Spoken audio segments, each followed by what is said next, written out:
Healthcare with Huncho. It's the only show with all facts and no cap. Welcome to episode number 10 of Healthcare with Huncho. We have a very special episode tonight. We're going towards the platform of breast cancer awareness. Big thing for the month of October. On tonight's episode, we have Karson Renda. She's a part of the Healthcare with Huncho family, and she's just going to be sharing with us her story of how she survived breast cancer and what that was like. Karson, welcome to the show. Thanks for having me. It is a pleasure here again. Karson's part of the Cuts and Coffee TV family. For those of you all watching the audio piece of the episode, this mug in front of me was definitely inspired. The artwork was inspired by Karson. So she's definitely a contributor to the show. Again, thank you for being here on the show. Thank you.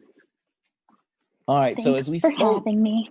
Hey, no problem. As we talked about earlier, Karson is a breast cancer survivor.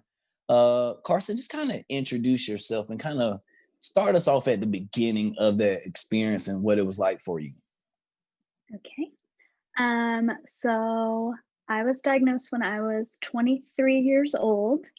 I found a lump in my right breast, and I'm a hypochondriac, so I went to the doctor and got an ultrasound, and they said it didn't look good.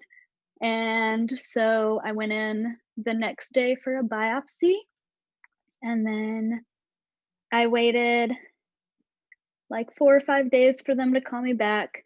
I kind of already knew it was cancer just by the way they looked when I was in the office. But they called the day before my final and told me I had cancer. And then I went the next day. Luckily, I had really good teachers that let me skip my final. And I went the next day to get an MRI to see if it had spread anywhere, and luckily it had not. And I met with my breast surgeon, and she told me that it was stage 2 and that it was very aggressive. She said if I hadn't caught it, I probably would have been dead in 6 months. So Karson, let's go back to the part to where you said you're a hypochondriac and you felt the lump. Mm-hmm. Do you think you would have waited in any other case if you weren't a hypochondriac? If you just didn't, what made you say, hey, something is wrong here? Well, I'm in the medical field, so I may have gotten someone to scan it. Okay. But no, I think even if I wasn't, I would have gotten it checked just because I'm a psycho. But it also, between me finding it and me getting an ultrasound like 2 weeks after, it had already grown. Like when I felt it, it felt like a little bigger than a pea. And by the time she scanned it, it was 2.4 centimeters, so almost an inch. So I think with it growing that fast, I would have gotten it checked out, even if I wasn't a hypochondriac. Got it. So the next question. So you found out that you have stage 2 cancer, and kind of put that into scale for us. What's the difference in the stages? You're at stage 2. What's the difference from a stage 3, stage 4? So the higher the stage, the more developed, I guess, the cancer is. So stage 1 would be, well, I mean, no cancer would be the best, but stage 1 would be the best if you have it. Stage 4 is the worst. So stage 2 was a pretty good diagnosis, and it had a good prognosis. Because she actually said that I would have had stage 1 had it not been as big as it was, because it hadn't spread or anything yet, which is good. But since the size of it, mine was considered stage 2. So That is, so take us 2. Now you said you kind of knew. Take us to what you were thinking in that moment when it was confirmed that you have stage 2 cancer at 23. Um, I think I was just speechless. I was by myself because Michael was at work. And they called, and like I said, I pretty much already knew. I just had a feeling. And yeah, I think I was just silent, and then I might have cried, I don't remember. And then I called my mom and my dad and Michael. Right. And for those of you who don't know, Michael is one of our executive producers on the show. He handles the audio. So shout out to Mike. He'll be cleaning up the episode tonight. So farther along, so Mhm, you've been diagnosed with stage 2 cancer. mhm. Take us to how's the treatment plan? So when I went the day for my MRI and they told me it was stage 2, I then went my breast surgeon sent me to a oncologist, my oncologist, Dr. Yielding at Brookwood. Shouts out to him. Uh, he is awesome, and he walked me through everything and kind of explained, there's different types of breast cancer, depending on your blood work. So they drew a lot of blood work, and I had to wait a little bit for those to come back too. And mine ended up coming back triple negative, which means like hormones didn't have any effect on mine specific breast cancer. And it's one of the less common breast cancers, um, and usually doesn't respond that well to most treatments, which was not encouraging to hear. Um, but there's there's 3 different hormones, I believe, and you can have a positive or negative, whatever, on all 3. And I just had triple negative, just meaning that my cancer wasn't really caused by any type of like hormone. Um, Did that's they about it. give you a cause, or was it just something that may have been Mm-mm. genetic, may have been, It you was know, not Mine was not genetic. They tested me for the BRCA gene too, and I didn't test positive for either BRCA genes. So I had no family history, didn't test positive for the gene. So I'm assuming it was something environmental that caused it. right? But I mean, I'll never know. So no use in wondering, I guess. Right. So what was your actual treatment plan? My treatment plan, once you find out which cancer you have, because each breast cancer has a different form of treatment. Triple negative usually responds well to chemo over radiation, so I didn't do any radiation. Um, I had to do 20 total weeks of chemo. The first 4 treatments were every other week, and it was the what they call the red devil chemo. It's like the strongest chemo you can get. And I did 4 treatments of that. And then after those 8 weeks, I did every week for 12 weeks on a different chemo. We've been through the changes. We've been through the challenges. When the challenge is breast cancer, Southeast Health is here for you. From cancer prevention and early detection to the most advanced treatment options and clinical trials, we're dedicated to keeping your cancer journey close to home at the lowest cost to you. Schedule your mammogram today. Call 573-519-4900. Southeast Health will always be here by your side. Welcome back to the show. We're here with Karson Renda tonight, and she's a breast cancer survivor. And she was just telling us about chemotherapy and how her treatment was. Karson, just run us through that chemotherapy treatment and kind of take us back in the moment and what it's like to go through actually chemotherapy. So the red devil chemo is the strongest chemo. And after you get that chemo, because it takes your white blood cell counts down so much, you have to get a Neulasta shot, which makes your entire body hurt the next day. Like all your bones hurt. I don't know how to explain it. It just feels like you just did a really, really big workout and you're super sore. and it makes you a little nauseous. I actually never got like sick, like throw up sick my whole chemo. So I think that's fake in the movies. I think they focus on that in the movies, and that didn't happen to me at all. I did get some nosebleeds during chemo. That was a side effect. That's you Um, don't hear about that one a lot. no, and I lost my, because obviously you lose your hair. You don't think about you lose your nose hair. So I would just have snot running out of my nose all the time because there's nothing in there. Wow, So, you definitely don't. That's something you definitely do not think about. yep, got that. I got ulcers in my mouth. Um, and I got my nails got like bruises under them. I don't know if that's a common side effect or if that was just me, but my nails, one of my toenails actually fell off from chemo. Wow. So that was fun, but I never threw up. So in that moment, so those are physical things. Mhm. Psychologically, what were you going through then, like from a mental standpoint? Because I know it has to take some type of toll, I guess, on a young 23-year-old. You're starting Yeah. to lose hair, you're starting to lose, toenails, fingernails, Yeah. very aesthetic things. Take us through that. Um, mentally, other than losing my hair, I was fine. I'm not a super emotional person. I'm not a crier.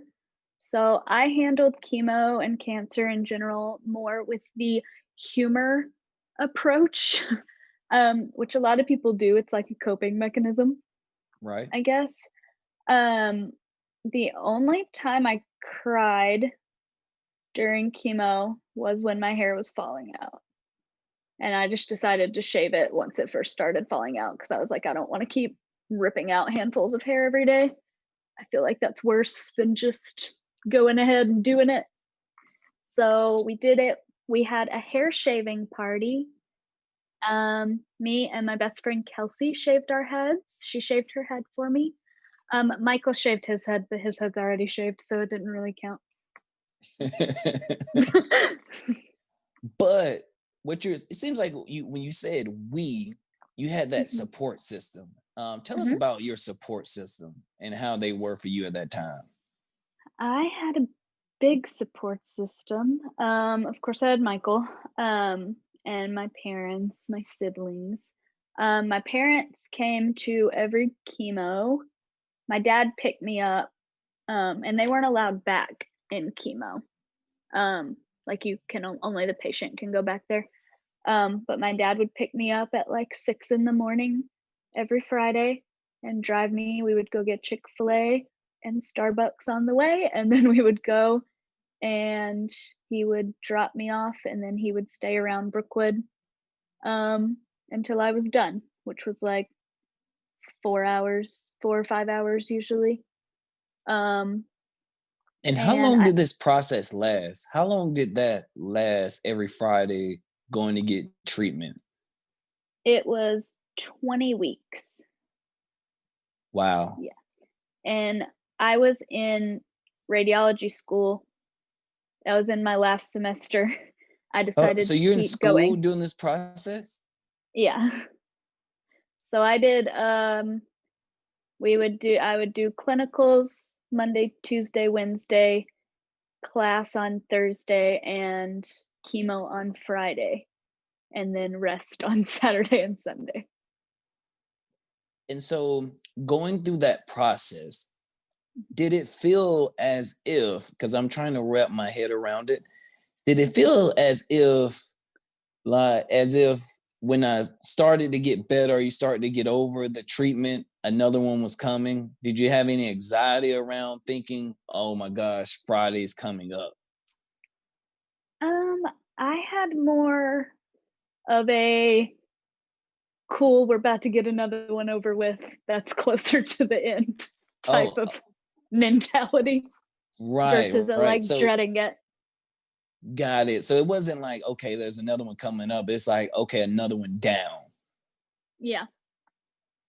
That's how I would post a picture on every Friday and be like, 6 down, however many to go type thing. So I looked at it that way. Feel like that's the better way to look at it. Yeah, and much definitely the better way to look at it if I had to choose. So take us, all right, so take us to the end. You finish your round of chemotherapy. Mhm. Take us through that moment when you took that last treatment. Um, on the last day of my treatment, we brought all my nurses, well, everybody in the office, we brought them chicken minis and cupcakes and cookies, and we just kind of celebrated. And then I think me But and no my family, Starbucks? No no, Starbucks? They didn't get yes, Starbucks? I'm sure I got yeah, probably. Oh, okay. I Because I was I about to guess say. I get Starbucks like twice a day, so I'm sure there was Starbucks. um, but um, then we did it like normal. Pretty sure I was studying for finals during my chemo. Um, and then I think my family and Michael, I think we like went out to eat after to celebrate. I think. Wow. I don't really remember. This was 3 years ago, so I don't remember Oh, exactly. so that was just 3 years ago? Yes. Oh man. Um, just to be at 23 years old going through an experience like that and for you to be like, oh, I don't even remember that. That is just amazing. Just because, that's such a life altering experience to go through that. Unfortunately, we know a lot of women do not survive, their fight with cancer and their battle with cancer. So take us, post cancer. What is that life like? And do you ever have fears of, going into remission and those types of things? Yes. I don't love talking about it. I'm doing Okay. an interview about it right now.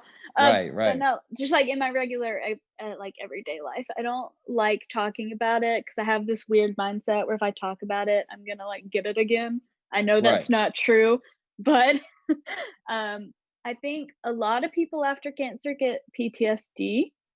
Um, just kind of like anything that's ever wrong with me, I'm just like my first instinct is to be like, "Oh my god, it's cancer." Um, so that's not fun. Um, but No, not at all.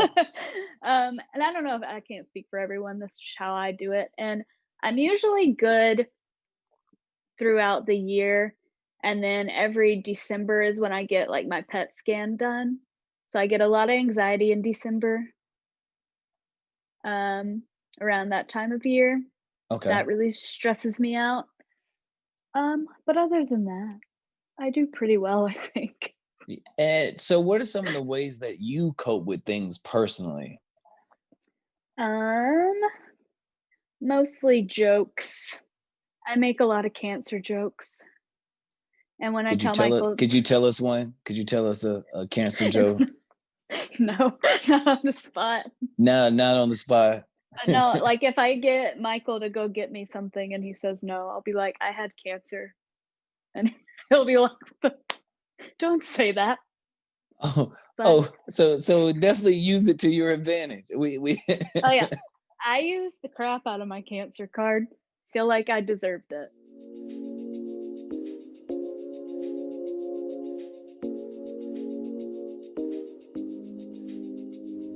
Thanks, I'll Venmo you. You're just actually tap it. Oh.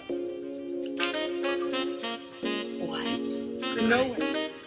You now can go directly to my Venmo, Instagram, any link you want. So now you have no excuse to pay me back.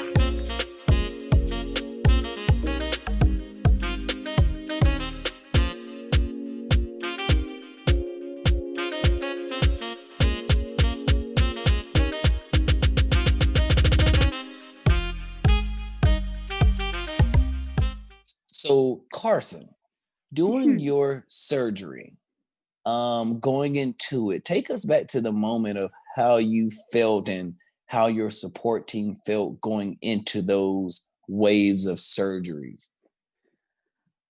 Because, For the big surgery, I was oddly calm about it.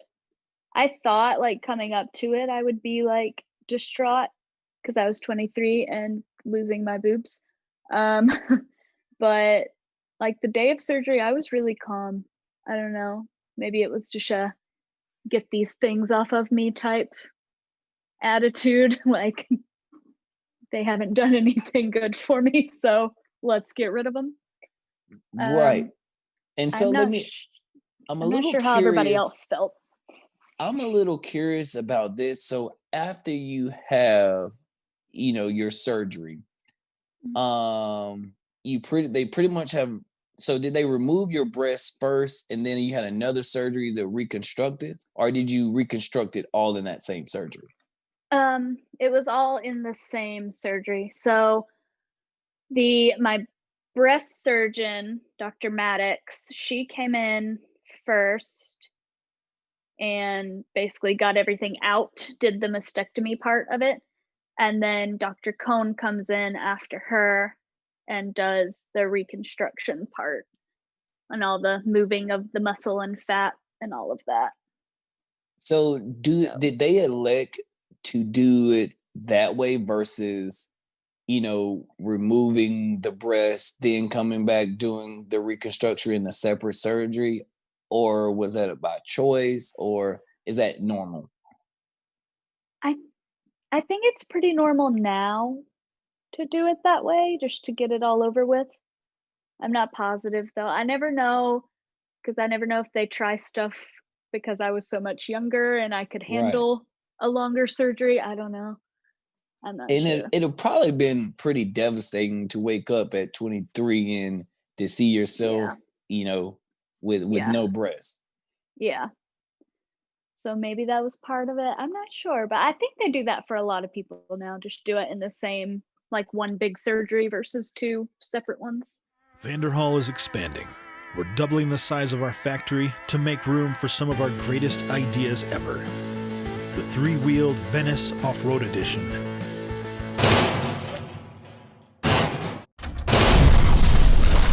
Is not one of them. Introducing the all-electric, four-wheeled Vanderhall Navarro.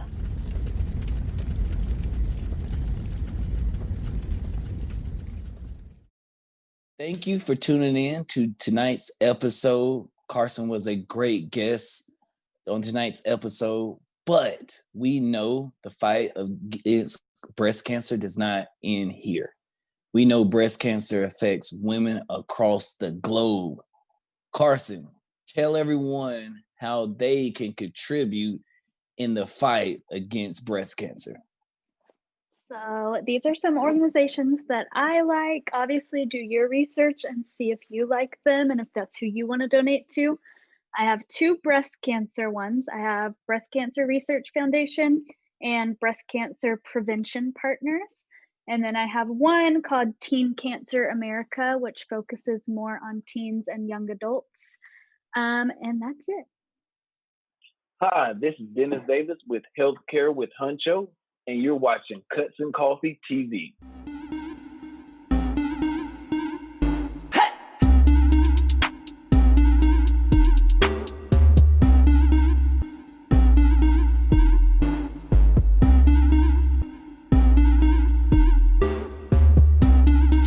Healthcare with Huncho. It's the only show with all facts and no cap.